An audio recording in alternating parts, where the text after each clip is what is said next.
You've heard the phrase, count to 10 before saying something you'll regret. Cooling off has a lot to do with separating stimulus and reaction. Controlling your emotions requires honoring this space between what happens to you and how you respond to it. Now, it's important to stress here the key difference between respond and react. Reaction happens in the moment. It's instinctive, it's emotional, and it's almost always the wrong choice. Because when you react to a personality clash, you're most likely reacting either with anger or shutting the other person off emotionally. Fight or flight. Neither one is conducive to communication and building workplace relationships. However, there is a way to step back, both emotionally and physically, that keeps the door open to talk things out when you're ready for a measured response. For example, let's say that someone you frequently clash with has just told you your idea doesn't make any sense.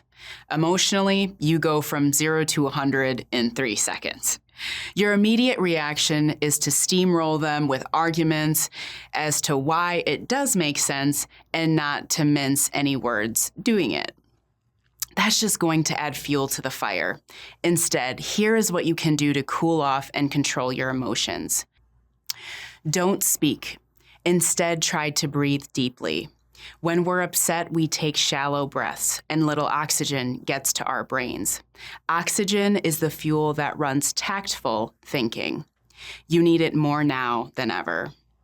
Use self-talk to calm yourself. This is not the time to be thinking of how many rebuttals you can get out in the next 30 seconds. This is the time to send your brain messages like calm down and think about what you're going to say. Your breathing and self-talk will allow you to consider your options. You can determine if this is the right time or place to deal with your colleague's remark. Correct timing is paramount for tact. When you receive negative comments like this, you get them unsuspectingly. In a sense, we're a victim of the comment. The comment's initiator has the power of the moment. You're in a weaker position. Recognize this and avoid expressing yourself out of your weakened position. Your expression will be reactionary, not tactful. Notice when you pause, breathe deeply, and promote positive self-talk, you start to separate your emotions from the situation, and you gain some distance from your feelings.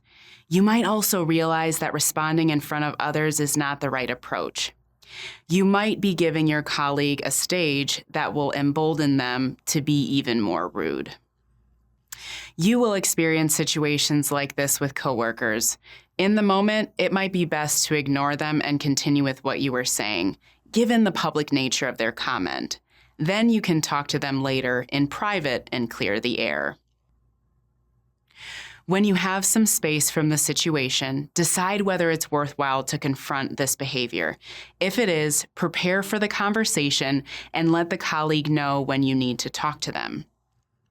It can be scary to talk to people about difficult situations.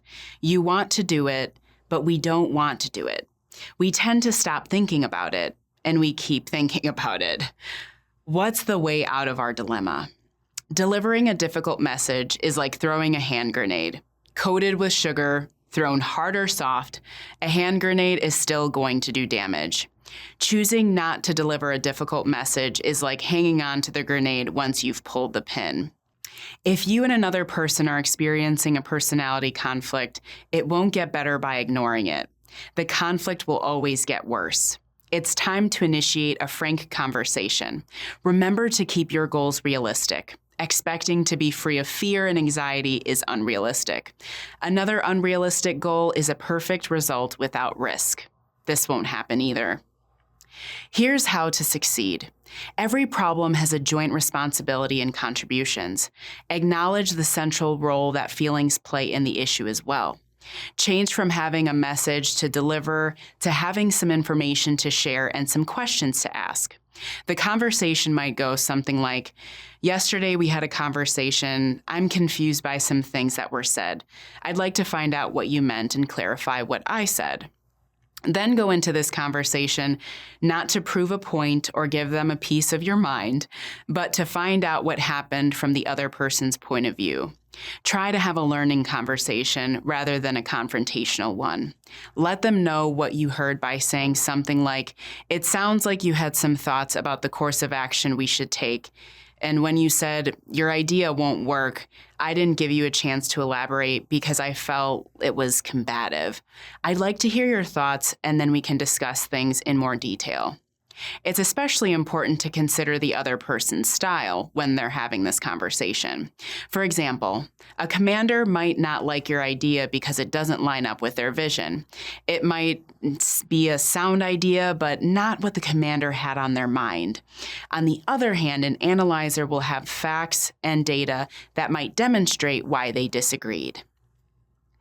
Listen without interrupting until the other person is finished. Then ask clarifying questions until you're sure you understand what the other person is saying. After you gain understanding from the other person's point of view, only then should you explain your point of view. You might want to get the other person's permission to share how you took the comment. However, this comes with two significant caveats. For one thing, it works best with people who are already geared up for empathy. Feelers who are already the least likely to say something flippant or overly blunt. Entertainers and commanders are more likely to think you're becoming overly sensitive, to get your point across to the entertainer in story form. But with commanders, stress how adjusting their communication style will help them get what they want faster and more effectively. And two, you might not want your analyzer colleague to adjust their communication style for your comfort. Blunt feedback from an analyzer is what you want. Analyzers aren't as susceptible to bias as other personality types, so what you're getting is a clearly thought out breakdown of what works, what doesn't, and why. True, they might not spare your feelings, but your focus should be more on getting the unvarnished truth than on how it makes you feel. It's also important that you acknowledge the other person's valid points and thank them for sharing their point of view. This shows that you have listened actively and empathetically and that you're giving a measured response rather than an emotional reaction. This approach diffuses egos and opens possibilities for persuasion.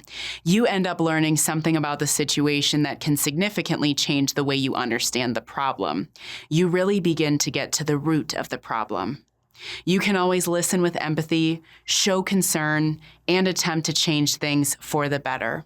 Whether or not this solves their problem, you've done some good emotionally. By attending to the other person's feelings, you actually energize the person, and they can move on rather than seethe. You have changed a potential hand grenade event into one that gets to the bottom of things without destruction or collateral damage. Bringing difficult issues to the right table is important. In fact, it can minimize the impact of gossip, backbiting, and negative office politics.